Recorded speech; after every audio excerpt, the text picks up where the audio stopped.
G'day everyone, welcome back to another matchup analysis / waiver wire / free agency / all things Supercoach draft for round 6. So round 5 is just wrapped up and we are looking ahead to round 6 both for our matchups and our waiver free agency pickups. There's going to be a lot to cover today. I've also reached out to the community just to see if anyone's got any questions. So I've only got a couple of those, which is good. We'll get to those at the end. So if you've submitted a question, it will get answered. Look, we will start today just with our usual, where we'll just update the Oracle for the Community League, because it serves as both an update to our Discord Community League for Upside Fantasy Sports, the Upside Locker Room, as well as just stepping through some of the Oracle insights. I just want to talk about how to read some of the data too, because a lot more people have picked up the Oracle in the last couple of weeks. So it's a great opportunity to kind of talk through some of the meaning behind the advanced stats there. Just pulling this up, as you probably well know by now, we just hit enter round 5. Just have a quick look at the scores from last week.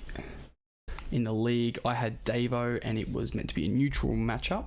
I won 901, 705, thanks to a bit of Tommy Jenkins action, who I did draft, by the way. Adam, another win for the big fella against Scotty, 928. Relatively lower score for me this week than usual. Ryan went down to the resurgent Johnny, who, if you've been following along, has had the worst luck. So his team is good. He's just had that terrible luck. Now he bounces back and gets a dub. Nestor with a decent score, pumping Ethan, who has sort of gone off the rails a little bit, the poor fella, and also had Teddy on bye. And Paul goes down with an amazing score, so that will impact his, not an amazing score actually, like a decent score, and goes down to an amazing score from Aaron here, 1112, which is quite significant. I won easily. Oracle partly called it neutral, meaning it could go kind of either way. There's not enough data sort of to be super crystal clear this early on, which is totally fine. That just reinforces the sample size for the Oracle sort of like inbuilt predictions, which is cool. Then that'll flow through to the updates. I just want to talk about what's happening here. So, 5 wins, 0 losses for myself. Adam's cruising at 4-1, and then it's really thick in the middle here with your three wins, 2 losses guys, 2 wins, 3 losses guys. However, I've got a massive lead in average points, which is cool. That's probably just gonna really normalize. I think that'll drop back to about 930, maybe even 915, 910 once we see Suafa'alonga and Tom Jenkins regress a little bit.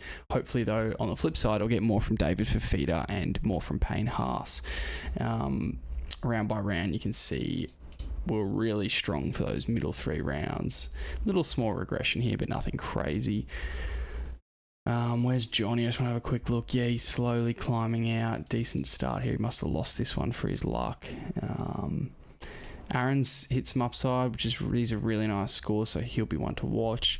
And Nestor's actually kind of been pretty solid. Adam looks to be climbing too. That's really interesting. Look at these scores. Slow start, must have won him. Good for his luck. And then really coming on now too, which is great. Advanced stats wise, let's have a quick look.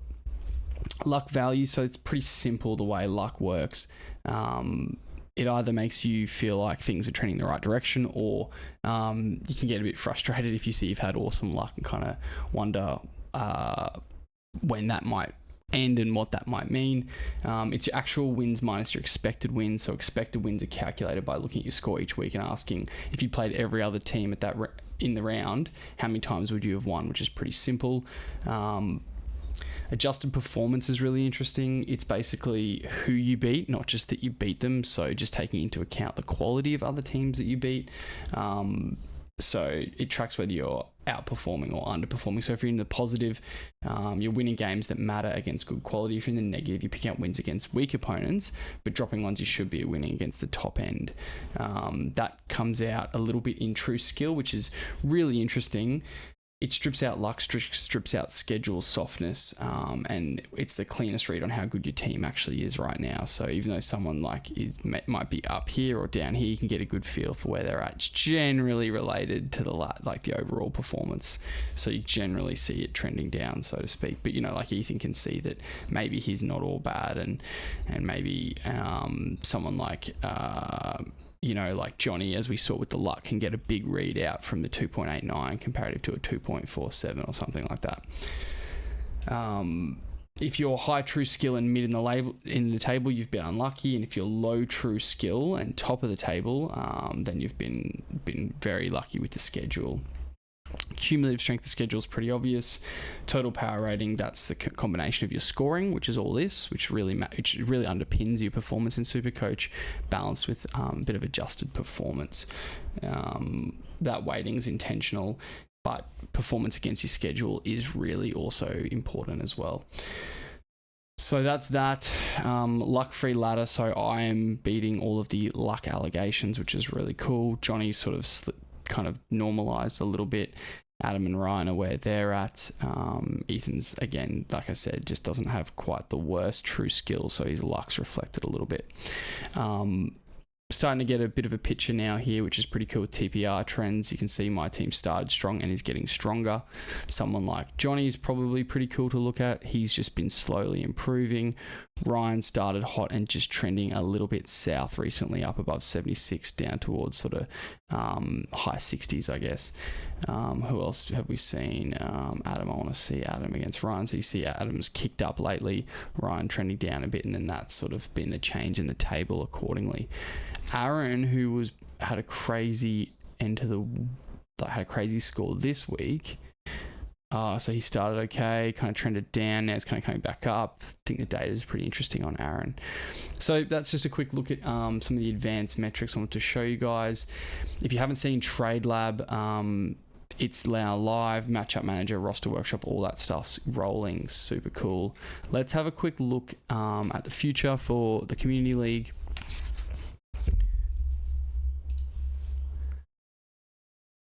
Did I click that? I mustn't have clicked that.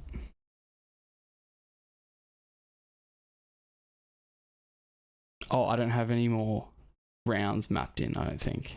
Silly me. Only one round 6 mapped. That must be my personal league. Well, why don't we just have a quick look at that?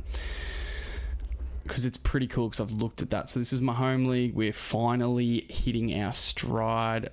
Look at this. We've had 2 big upside weeks, which is pretty awesome. Thank you to Casey McLean for coming online. It was good not to be a complete bust, and also a bit of Nico Hines action this weekend. So,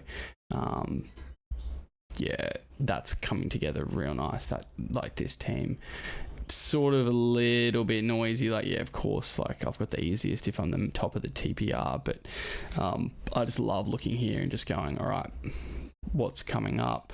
Who's got a tough, what does this mean? This guy is closer on the ladder to me, and I think he has a really good roster, so this teaches me a lot that he's got an easy run coming up, but then an overall tough run to the finals, which is pretty interesting.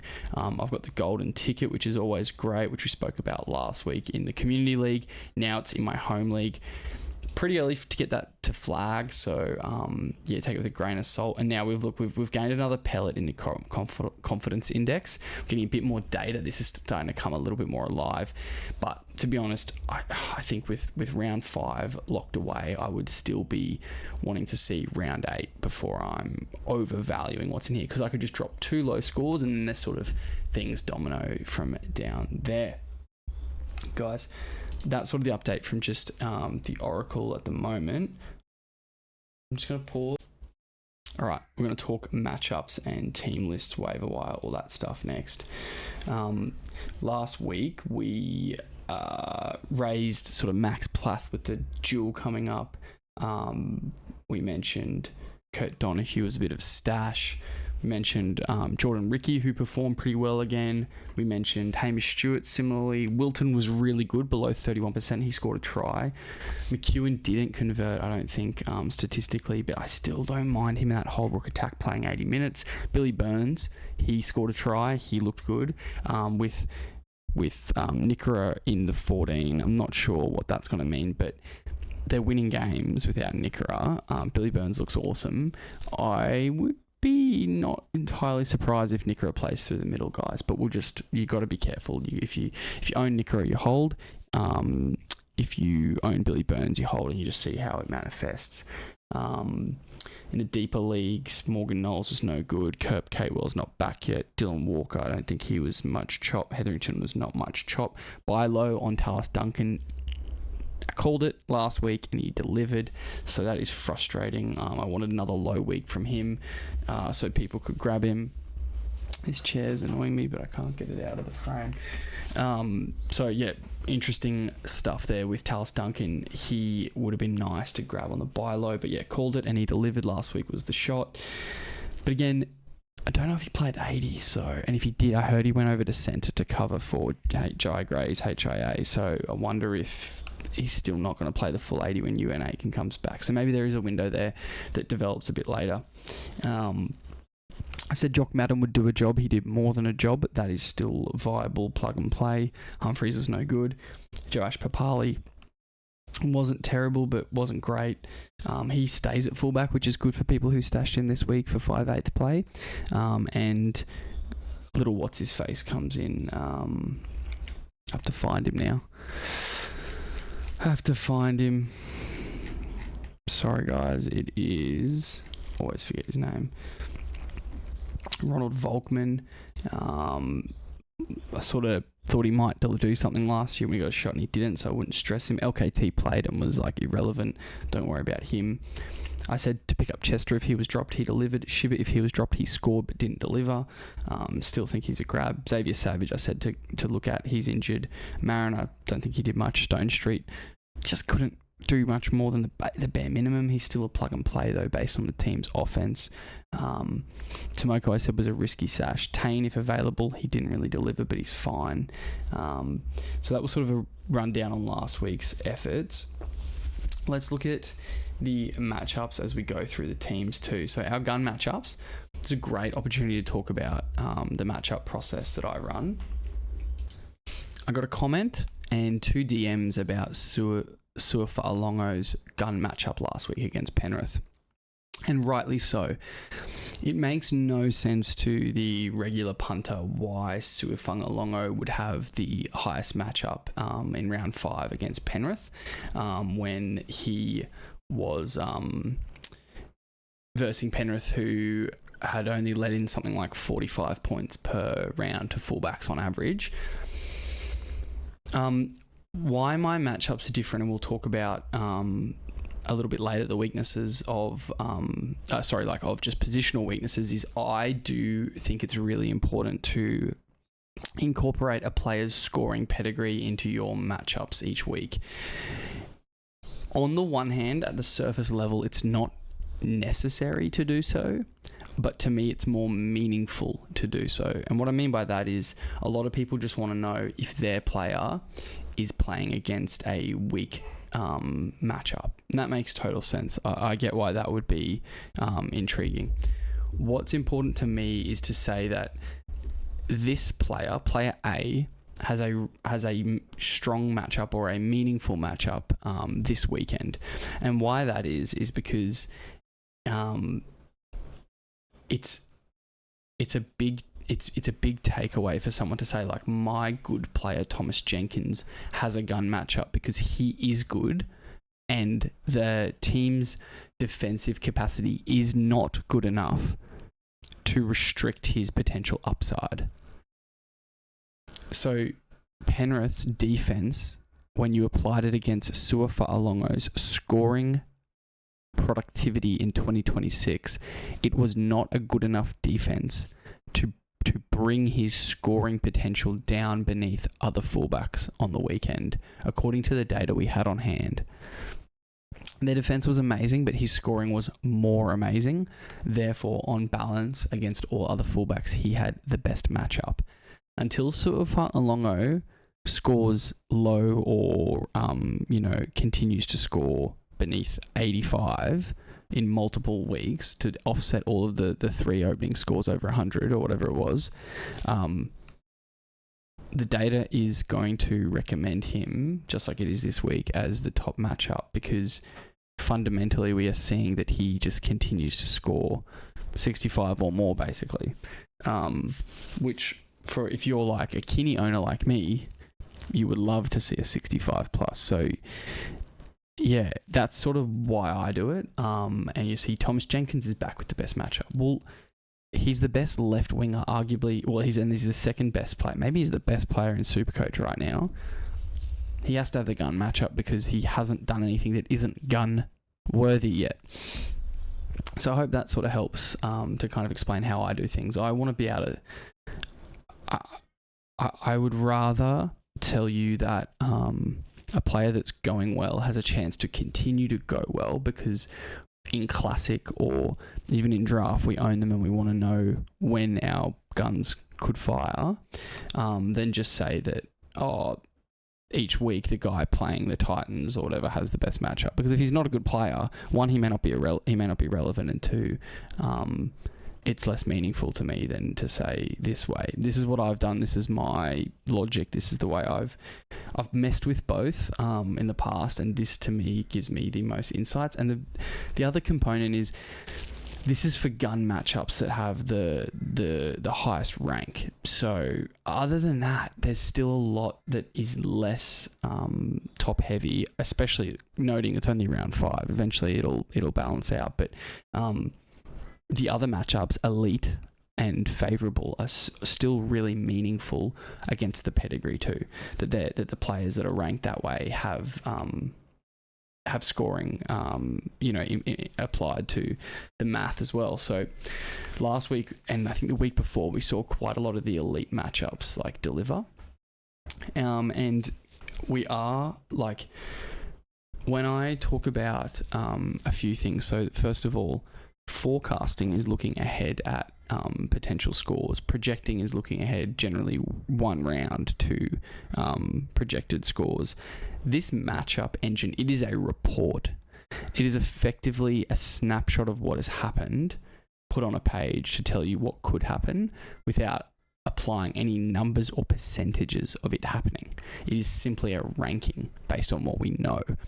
So if I was to talk to you about projections, which are completely different to matchup analysis, that would be a bit different if I was to project Suafa'alongo, which did happen to score 100 plus against Penrith, but I know that I don't have strong confidence in that. What I do have strong confidence in is giving him the gun matchup, which is based off data we already have. So I've seen some people not quite understand the difference between matchup analysis, which is effectively a report of what we know, against projections and forecasts. And remember, projections on Supercoach and other websites have no accuracy or confidence applied to them. They're just numbers, and you have to take the word of the person telling you. I have reports on accuracy and like match quality of those projections and whatnot. So, and I even have actually the accuracy of this stuff developing. The thing is I didn't run them until going into round 4, I believe was the first video we did. We did round 4, we did round 5. This is round 6. Maybe it was round 3.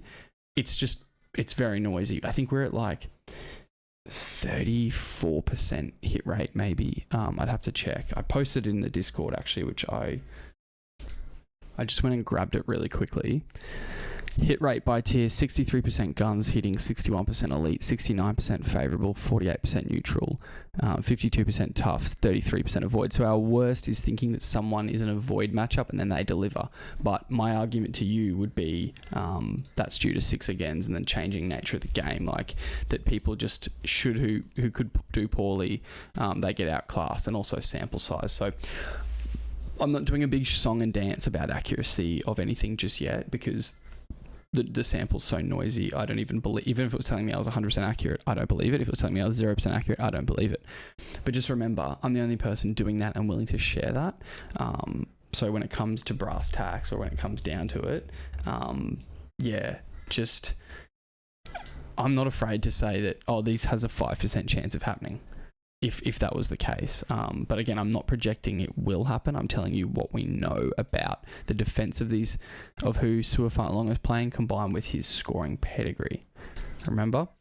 Anyway, let's get stuck. Sorry, that was such a belabored conversation. We're at 20 minutes, but I knew this would be a bit of a longer potty because I wanted to take this opportunity to talk about that. If anything doesn't make sense, just reach out to me. It's much easier for me to type this out than to articulate it verbally, because it is relatively complex. Elite matchups for fullback Tommy, Scotty and Drinky. Again, they're all performing decently. If Jai makes it here, who hasn't done anything crazy, I mean, I think he had a 90 plus. That's a good sign. Same for Lehigh and Sam Stone Street. If they're in here, guys, who haven't gone nuts, then that's a pretty good sign for their matchup quality. Purdue's been awesome. Mitchell's been awesome. Eero's turned the corner, hopefully. Val's been awesome. Tuala hasn't, and Leotau hasn't, so them being here is pretty intriguing. Setu, Burns, Dom, these two have been decent. Setu being here is intriguing.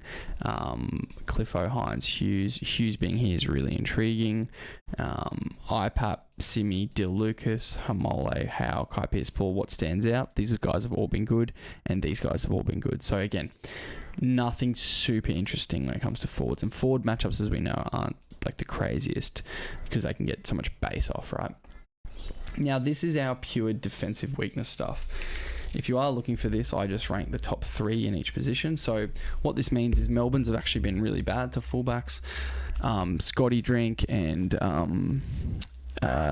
Scotty Drinkwater and I'm blanking. Dylan Edwards have pumped him, so Chance gets a boost. That's actually to a picky. New Zealand Warriors haven't been amazing with Will Kennedy cranking them, so Sui gets a boost there, which, you know, look at it. He's been amazing, and he's versing a bad defence to fullbacks. He's a gut matchup. Jai Gray is explained here with Canberra being really leaky to fullbacks. So yeah, you can see a lot of this is here, but there's some guys that aren't in here that are in here, like Jamal Fogarty. And whatnot is Adam Dewey, you know, he's in the halves, like against just the worst defense to halves here.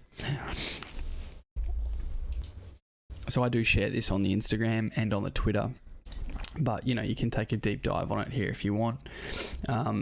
Tino, wouldn't it be nice? First game of the round is Canberra Penrith. I'll just pull up the team list as we talk through it. It's pretty gross for your Bulldogs, who are struggling to really generate anything in attack. They're trying way too hard, and now we have no Stephen Crichton, and perhaps that unlocks something with Sherry coming in, who's a pretty good player. What it does mean, though, is that we do see a big boon to our guy, Tommy Jenkins, another one, just the best VC in the game right now with your Penrith early week type options. And then Casey McLean pops back up. Bit of chatter about Blaze Talangi being a real letdown, blah blah blah.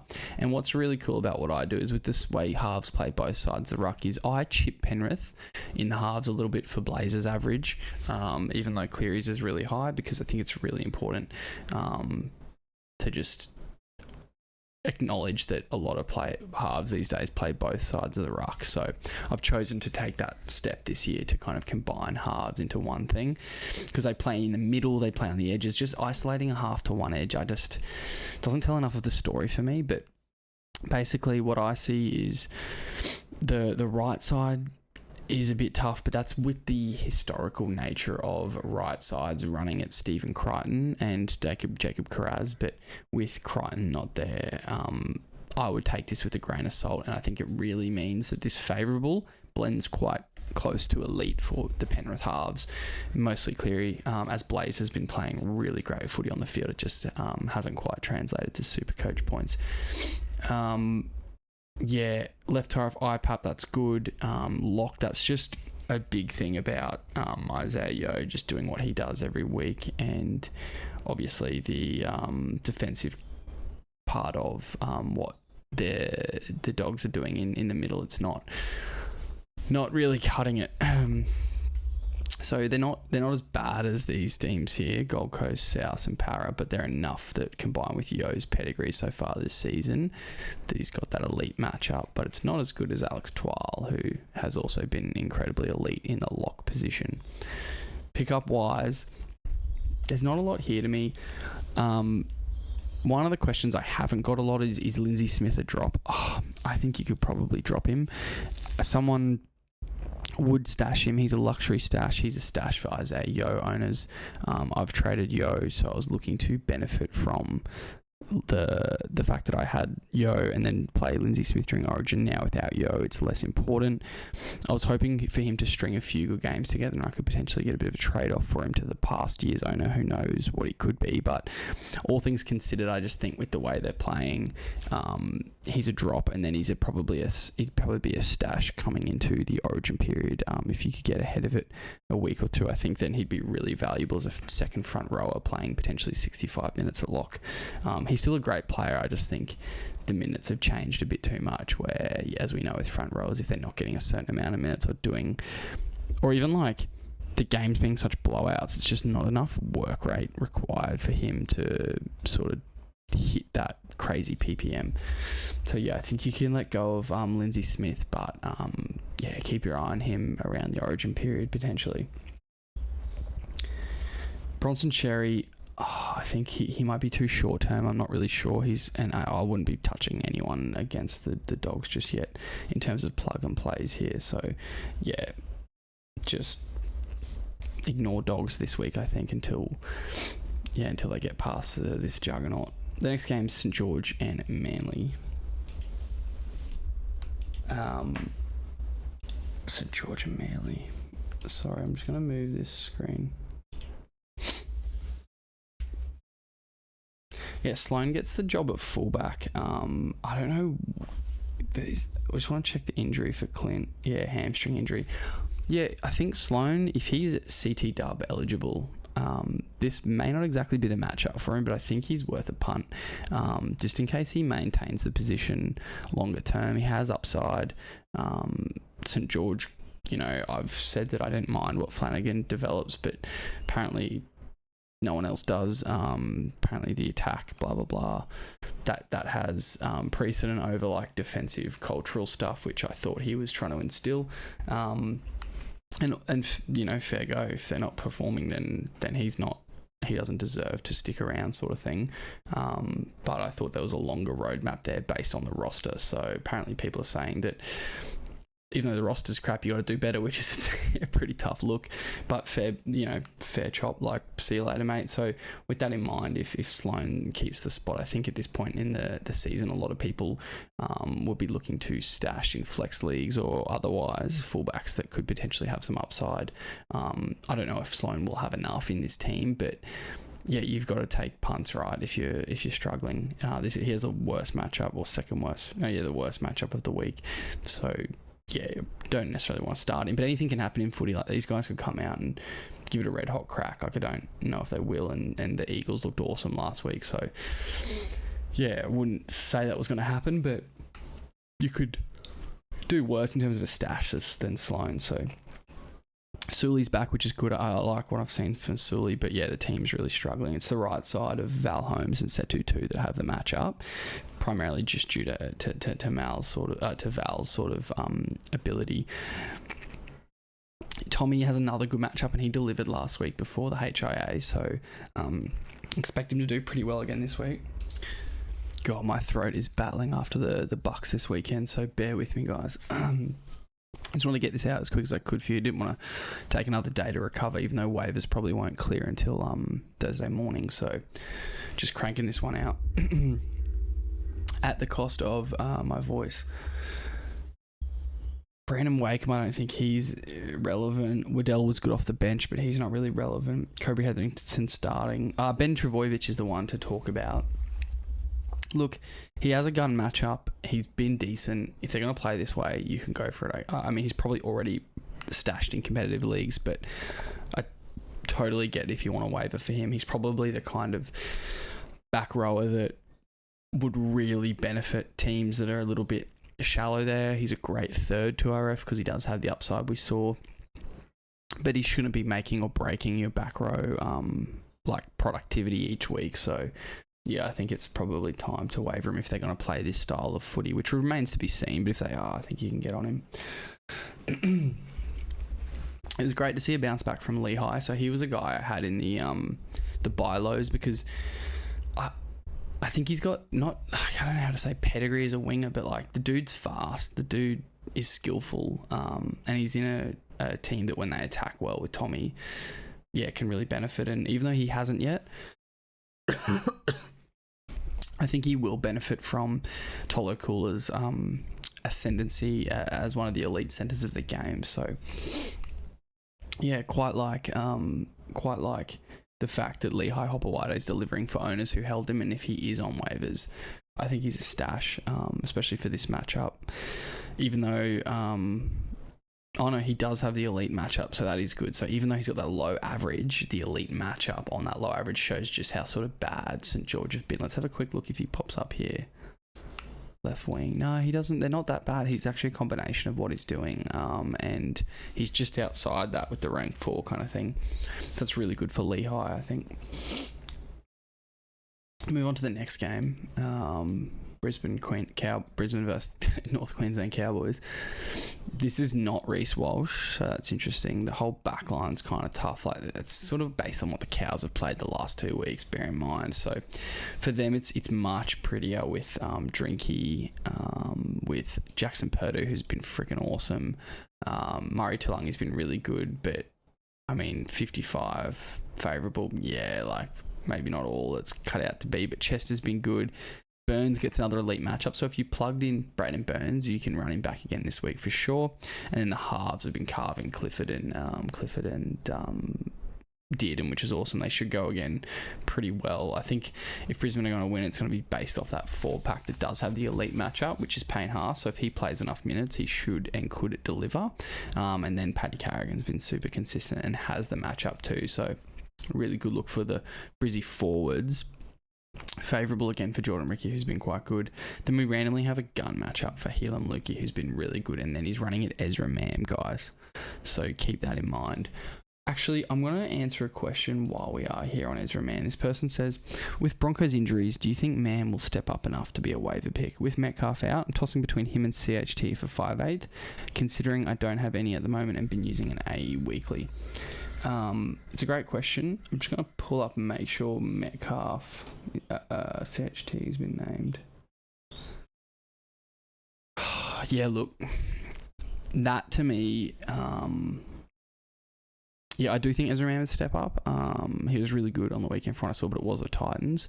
Whether I'd play him exactly this week, I don't know. Let's have a quick look at against Melbourne. I'd definitely play Ezra Mam in this one. There's more chance he does something. Neutral matchup as well, so it's not the end of the world for Ezra Mam. But whether you waiver for him, he said if you use a waiver, I'd probably be okay with holding the waiver and getting whichever one's available and freeze, but it depends how much you need to win. It depends how long you've held that waiver. It depends how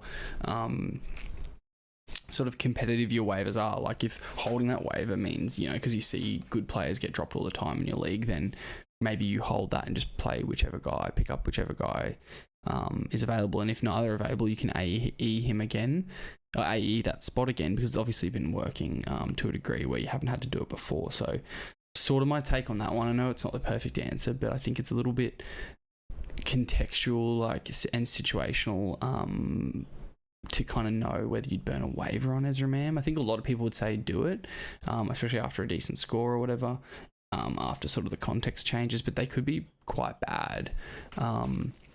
So I wouldn't want you to spend a high ticket on a guy that just isn't amazing when you could grab Chanel, who won't be amazing himself, but for the difference between burning a waiver and not, sure. But then again, Ezra Mam had a run last year where he was actually hitting some serious upside. I think he went 90 plus once or twice. And if that's what you need to win, that's what you need in wins, and AE can't be relied upon, then that's a different equation for you that you need to work through. So feel free to follow up with more questions in the Substack there, mate. Happy to chat that one out a bit more.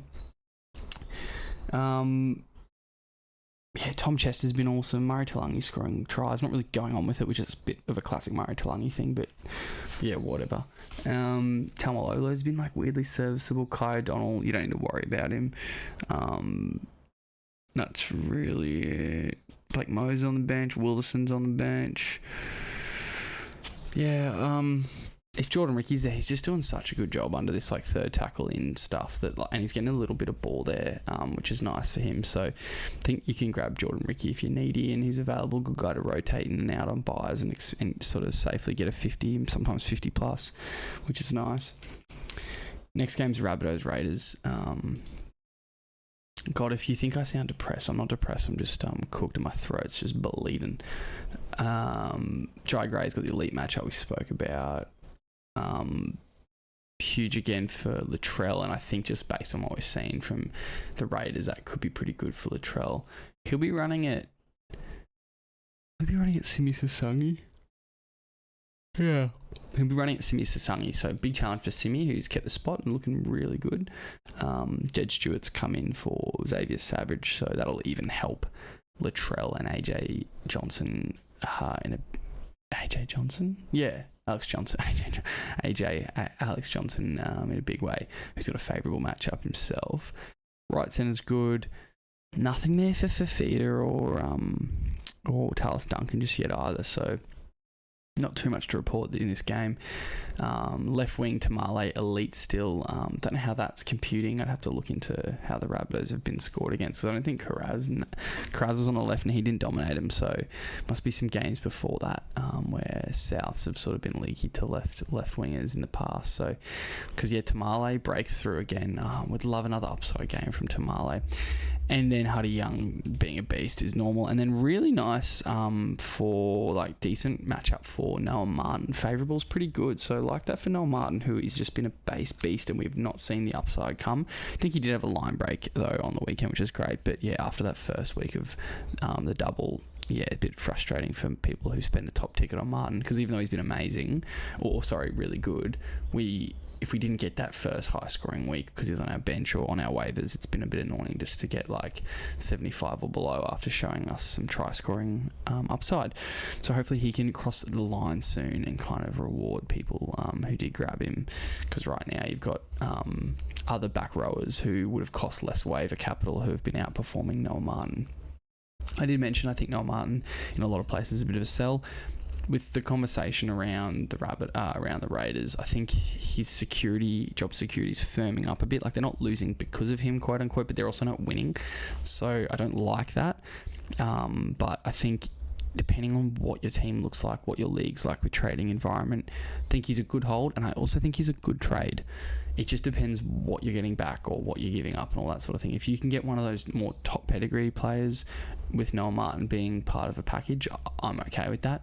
But in the 1-for-1 with Noah Martin, I'm not taking someone who hasn't delivered or you're trying to buy low on. Like, I did see one comment in the Discord where someone said, I have Angus Crichton and I wouldn't trade him for Noah Martin. But if I had Noah Martin, I wouldn't go and chase Angus Crichton with him. And I think that kind of like is an interesting commentary on the value of Noah Martin. I think a lot of people would do that deal. If someone offered me Angus Crichton for Noah Martin, I think because Angus Crichton will play Origin most likely, I wouldn't take it because I know the Raiders have a great Origin period. So for me, I play a different scheme, a different strategy during Origin. I really like to try and win all my Origin games and do whatever I can to win those games. So for me, I wouldn't take it, but it'd be a really, really close call. What I would do is try and package Noah Martin with someone else and chase a David Fafita buy low.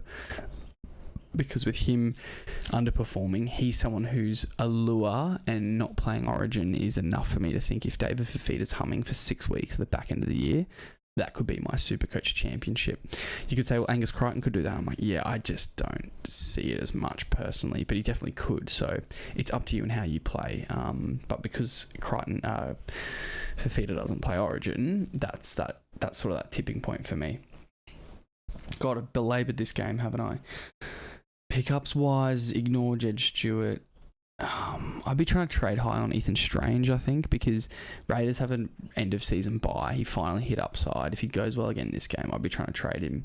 A lot of haters of Blaze Talangi at the moment coming at me because I love Blaze Talangi, but like I would honestly consider, like if I had Ethan Strange, actually Ethan Strange Origin period's pretty good, but I would like potentially trade him high for like a Blaze Talangi because again, I'm losing some of that upside that Strange has with his running game. But Blaze, if he comes online for the best team in the comp in the final 5 weeks, 6 weeks, it'd be bloody awesome. And they both kind of, like, Blaze's floor has been pretty good, like 45 plus at 5'8". That's like not bad for a floor. Like, he's trying to make tackles, he's trying to run, he's got line break assists, he's got the occasional try assist, he even has a single try, and it has not come to upside, but it's not super bad. Yeah, look, it's frustrating, I get it, but if Blaze Talangi is the reason you're losing, you got your draft wrong. He wasn't a make or break draft pick. He should have gone after round 5. Therefore, yeah, he shouldn't be a guy that that should cost you weeks in Supercoach. Now, he can make your draft if he kind of starts returning top 4, top 3 value for a period of time. Of course, I don't know if that's going to happen just looking at the way they run their scheme, but it's such a basketball term, but you know what I mean. But yeah, I think, like, it's strange, and this team's been super weird, the Raiders. I don't know what's going on there. So yeah, I have to have a bit more of a think about that, about the Raiders and how they're looking. But yeah, so far Martin's good, Young's good. I had Joe Tarpanay as a buy low 2 weeks ago. That has not looked good, but and the 53 minutes on the weekend, don't know why. I'd be playing Tarpanay closer to 60. I know he never really does, Ricky, but dude, you need to win some games. You need to win the middle. You need to get offloads. You need to get rolling. So he is still a buy low for the right price, but yeah, I'm a little bit less enthusiastic on that one, because that was like a end of round 3 article, and like, yeah, it's been 2 more sample size, like 2 more samples off the week, so it hasn't looked amazing. Next game, Sharks Roosters. Sharks have been sick. Roosters have the matchup on the right side with Toya and Mark, because again, they've only got the 4 game sample and they've hit upside, so their averages are pretty high. And yeah, Kale Ero has been smoked by like Savage and Sasangi in recent times, so you got to remember that they're going to get that boon there. It's a genuine gun matchup for our Roosters right edge. But then on the flip side, you've got Cronulla's left side, which is Kaeliro running at those boys, with Stone Street getting a matchup too. Elite for halves, due mostly to Nico and Trindle hitting so much upside, so they're always going to have favourable or plus matchups until they don't do what they do, which is run the show, get try assists, get line break assists, tries themselves in the instance of Trindle and whatnot. Again, for the hookers, elite for Brayley, which comes as no surprise. Teague Wilton, favourable matchup, which is nice for those that stashed. Nothing jumping out to me here, really. Robson, yeah, sure. Teddy, neutral. It's only because the teams versus the Sharks haven't been amazing the last 2 weeks. Tuapiki into... No, that was Tuapiki. Whoever the last one was, yeah. So Teddy, but you got to back Teddy. He's always good. Stash-wise, Moreni Hiroti comes into this right centre spot, but I'd back him 100% to do something this game. He's just a likely type that we saw last year. Whether he is that going forward, not sure. But yeah, definitely a guy to stash or monitor or plug and play, whatever you want to do with Moreni Hiroti. Melbourne, New Zealand. Melbourne side, we've spoken ad nauseum about Fa'alongo. Hughesy and Munster are self-explanatory as elite pairing, getting the elite matchup.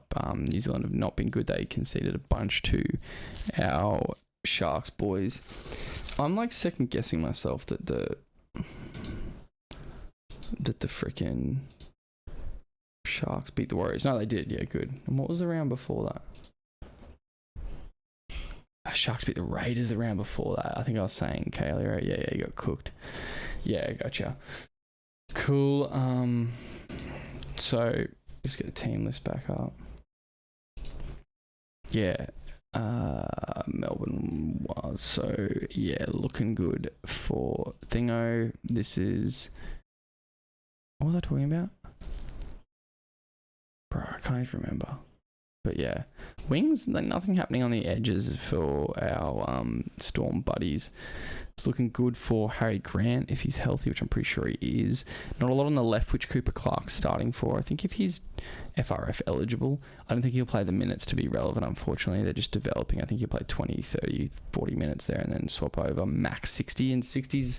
And that's a bit of a different proposition, but we'd have to see it first.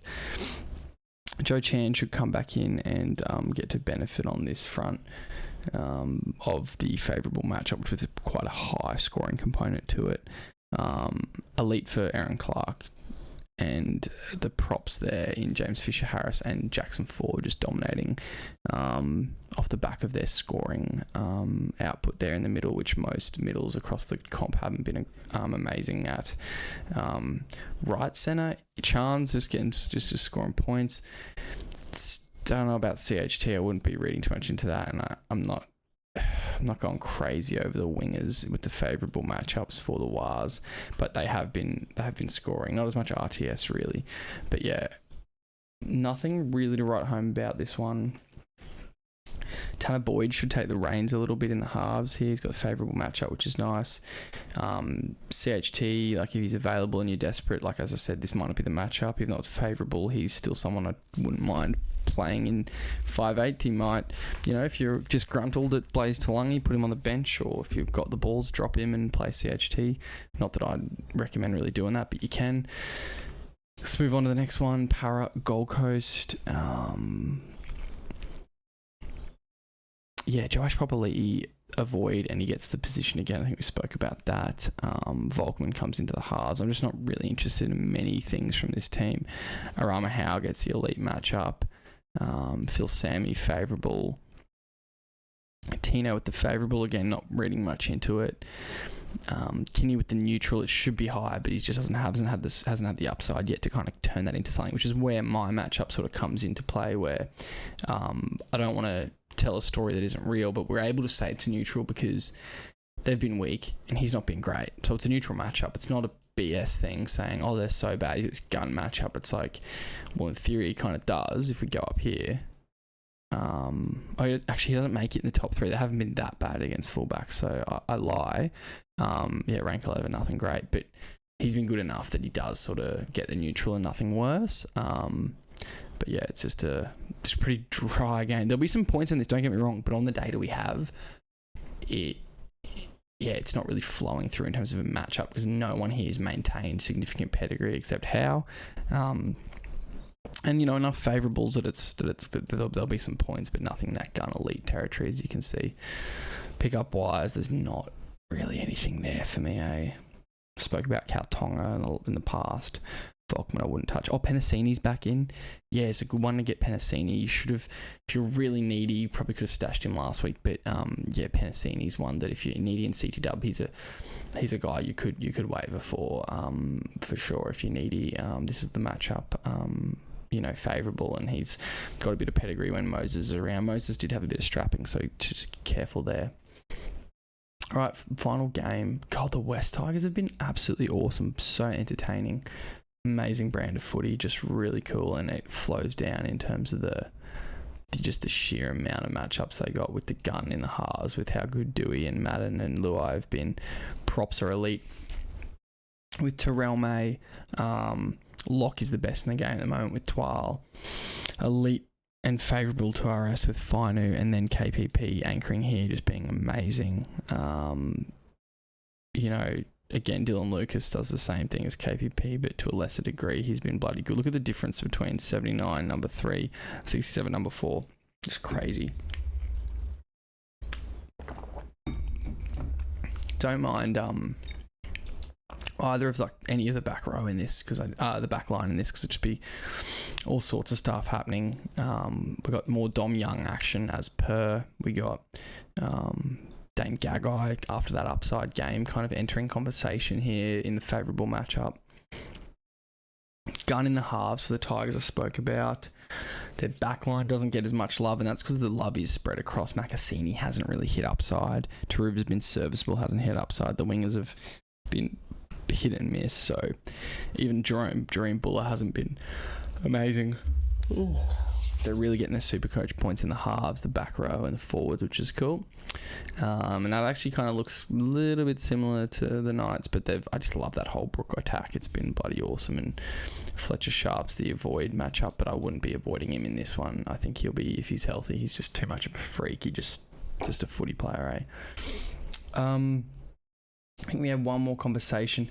It was referencing this game, so I should have mentioned it. But do you see Sam Walker as a worthwhile buy low target for those of us with halfbacks in the Galvin, Katoa, Fogarty range? Seems to be the only lower averaging halfback with a pedigree to hit the upside that the big guns have shown so far. Look, it's a great question. I do think so, and I think what sets him apart, Sam Walker, is just the way that the Roosters usually come home with a wet sail, but the role is significantly different with DCE there. Like, if I owned Galvin, probably wouldn't stress just yet, because I love the base offloading, that sort of stuff should come, especially if they change the jerseys and do all that sort of thing with Galvin and let him like roam a bit more or whatever they got planned. I don't know. Katoa, he'll have his upside, but he doesn't run enough for me. No goal kicking, so he gets a hit there. Obviously Galvin gets that same hit with the goal kicking. Fogarty, he's an odd one, because if they're going to play this up tempo, like direct play, he's got weapons outside him, Tommy out the back, he's got Ola Kawatu, who everyone said they wouldn't gel straight away, but they look to be fine. And then he's got the goal kicking, so Fogarty's not bad. I think if you've got Fogarty, he's fine to trade for Walker, but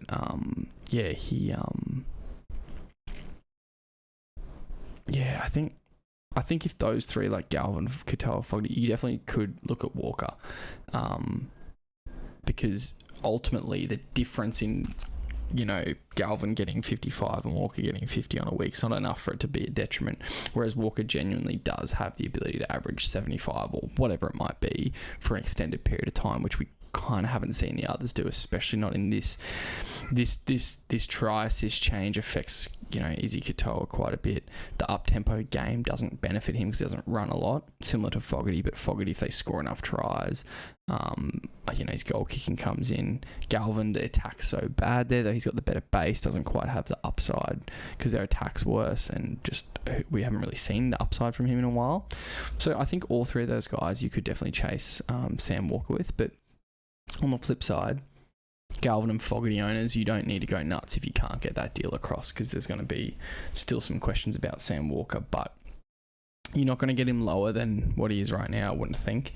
But he could also stay pretty average, but I just don't think it'd be enough to ruin your season if you gave one of those three away for Walker if he didn't deliver, whereas what can be gained in the trade I think is worth pursuing. So my answer in a roundabout way, got there eventually, is I think he's still a buy low target, which I did have him in the article. It's good to talk about it though, and I think I think he's one that will be pretty interesting when Draft Oracle does release like a few more of the features. You'll see guys like Sam Walker start to pop up in the Oracle recommendations as guys to target, and you'll be able to map that against like buy periods and final strength of schedule stuff as well, which would be good. Look, I think that might be, we've done the 2 questions. I'll just refresh the chat, make sure no other questions have come in. Haven't seen any flow in there. No, I don't see any other issues or queries. We showed all that. Yeah, I think that's probably it. Cool. Well, it's taken a long time to get through this because I wanted to talk about so much at the start and just not miss anything, and I'm pretty cooked, so I'm not making the quickest decisions. I don't know about pickups and stuff. If I miss anyone on like the waiver stuff, I will revert and chuck messages in the Substack, so thank you for supporting me there if you do. And we'll do the classic waiver questions as well tonight. I'll be around to answer those. I didn't mention with the Knights as a centre come in, but I just wait and see on him, that Wilson DeCourcy guy playing left centre. He might benefit from Lucas and stuff, but we didn't really even see Bradman Best benefit yet, so I wouldn't go crazy grabbing him or anything. Yeah, Chuck, if you have any questions, let us know. That's sort of the matchups for the week. You'll be able to see them again on Twitter or the Instagram, which is sc.draft .oracle, I believe, on Instagram. Check us out over there. Just putting up weekly stuff there because I think some people much prefer that platform, which is totally fine. Yeah, cool. All right. Best of luck this weekend. Please check out the Draft Oracle if you haven't. It is now really warming to the task. Absolutely love it. It's so helpful for even me. For the people that have Draft Oracle, they can send me snippets from it to help me better understand their league when I'm giving them advice on like trades or pickups or where to go with their team. Like they tell me the story and then they send me the Draft Oracle screenshots, and that tells me even more of the story, and I can really like collaborate with them to kind of see what's coming next, which is so sick. So get in there, muck around, super sick tool, and you're supporting me to continue to develop it because I have 2 major features coming furthermore, and then all the tweaks to the current stuff, constantly editing, tweaking stuff. Yeah, it's going to be awesome, and then all the accuracy stuff will flow into improving what I do there too as we get a bigger sample. So it's all happening, it's all me, and so your support is really meaningful because it is just me. Yeah, so I do appreciate that, and appreciate all the Substack love too. All right, catch you guys.